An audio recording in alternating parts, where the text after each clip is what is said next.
Perkenalkan, kami dari kelompok Semua Podcast Hikayat yang hari akan menampilkan podcast kami tentang cerita Hikayat Aladin. Perkenalkan, nama saya Persafira Najin, nomor absen 26.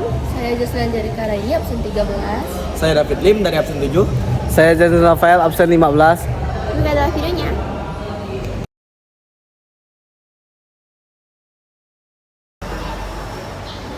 Halo semuanya, perkenalkan nama saya David Lim. Saya di sini akan menjadi host kalian di podcast Hikayat. Kita sekarang kedatangan bintang tamu nih. Mereka akan menceritakan tentang hikayat dari cerita Aladin. Perkenalkan mereka. Perkenalkan, nama saya Persafira Najin. Saya Jansen Rafael. Saya Jaslan dari Karayi. Nah, itu nama-nama mereka. Sekarang langsung aja kita ke topik utamanya. Nah, cerita hikayat Aladin tuh kayak gimana sih? Jadi kalau cerita itu ada seorang penjahit, itu penjahit kelinci bernama Mustafa. Nah, Mustafa ini dia tuh tinggal di desa yang sangat miskin, negeri yang sangat miskin, itu negeri Cina. Nah, dia punya anak, namanya itu Aladin tuh, dia tuh anaknya tuh pemalas dan dia tuh selalu keluar rumah, dia suka berjalan seperti menggembara. Nah, lalu habis itu karena sikap dia tuh yang seperti itu, jadi ayahnya tuh meninggal. Nah, terus lalu habis itu suatu hari saat Aladin itu sedang menggembara, dia bertemu dengan seorang kakek tua. Nah, kakek tua tersebut itu mengaku bahwa dia adalah saudara ayahnya. Kemudian kakek tua itu pulang bersama dengan Aladin ke rumahnya Aladin. Nah, terus lalu habis itu Aladin tuh bertanya sama ibunya apakah benar dulunya tuh ada saudara dari ayahnya. Nah, ibunya tuh pun membenarkan pernyataan tersebut. Setelah beberapa hari kakek tersebut tinggal di rumah mereka, akhirnya kakek tersebut minta izin kepada ibunya Aladin apakah boleh jika Aladin dibawa pergi keluar bersama dengan dia. Nah, ibunya pun mengizinkan mereka untuk pergi keluar. Nah, akhirnya mereka pun pergi selama di perjalanan. Aladin tuh merasa lelah karena dia merasa dia sudah melewati berbagai negeri dan dia tuh sudah capek, dan dia bilang ke kakek tersebut bahwa dia tuh udah lelah dan dia tuh pokoknya udah kayak putus asa. Terus kakek tersebut bilang jangan putus asa karena di depan itu masih ada gua, dan gua tersebut di dalam itu ada taman. Taman tersebut berisi lampu wasiat yang di dalamnya itu ada jin untuk mengabulkan permintaan orang yang mendapatkan lampu tersebut.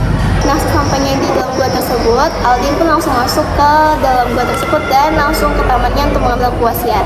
Nah, setelah dia sampai di mulut gua atau di ujung gua, kakek itu meminta kepada Aladin untuk menyerahkan lampu tersebut kepadanya dengan alasan agar Aladin itu lebih mudah keluar dari gua. Tapi Aladin itu tidak mau, jadinya terjadilah tuh perselisihan. Nah, saat terjadi perselisihan, kakek itu tuh tiba-tiba hilang entah kemana, dan tiba-tiba batu dalam gua tuh tiba-tiba jatuh dan Aladin tuh terjepit di situ. Nah, saat Aladin tuh sedang terjepit di dalam gua dan sebenarnya itu tidak bisa bergerak, jadinya Aladin tuh dia minta tolong kepada Tuhan agar diberikan kemudahan, dan dia ingat ternyata dia diberikan cincin oleh kakek tersebut yang sudah hilang entah kemana, dan akhirnya dia minta kepada cincin itu agar dia diberikan pertolongan. Nah, akhirnya Aladin pun bisa keluar dari gua tersebut. Nah, sudah ia keluar, dia langsung pulang ke rumahnya dan menemui ibunya. Ibunya sangat gembira bertemu dengannya karena di kampung tersebut sudah banyak beredar informasi terkait hilangnya Aladin, dan Aladin tersebut meninggal, tapi ternyata dia hanya terjebak di dalam gua. Ketika saat sang raja meminta para pengikutnya untuk jangan keluar rumah, nah mereka pun tidak keluar rumah, namun Aladin tuh dia ingin tahu apa sih acara dari kerajaan raja tersebut, sehingga Aladin tuh berusaha mengintip kegiatan acara tersebut. Nah, ternyata di sana ada putri dari raja tersebut yang bernama Dewi. Nah, Aladin tuh merasa tertarik sehingga dia langsung bilang dengan ibunya bahwa dia merasa tertarik dengan Dewi tersebut. Nah, sesampainya di kerajaan, ibu tersebut tuh karena kenal dengan rajanya, jadi dia berkata kepada rajanya bahwa ia ingin melamar putri tersebut. Nah, ternyata raja tersebut bilang ke ibunya kalau dia butuh waktu selama 3 bulan untuk memikirkan bagaimana sih apakah dia mau menerima lamaran tersebut. Nah, 3 bulan pun berlalu, ternyata putri tersebut sudah dijodohkan dan sudah dilamar oleh putra dari kerajaan lain.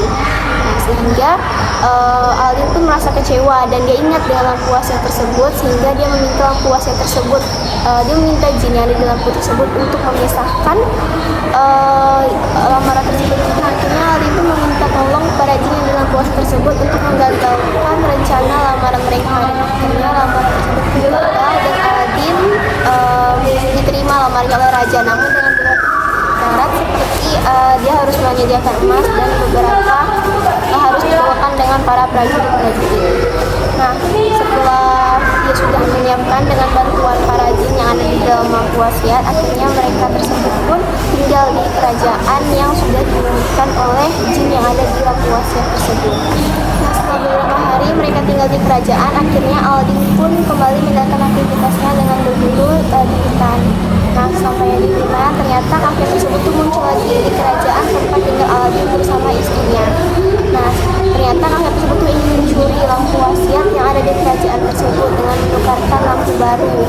Nah, setelah itu Aladin pun mengetahui hal tersebut dan kakek itu langsung dibunuh olehnya karena dia sudah merasa kesal.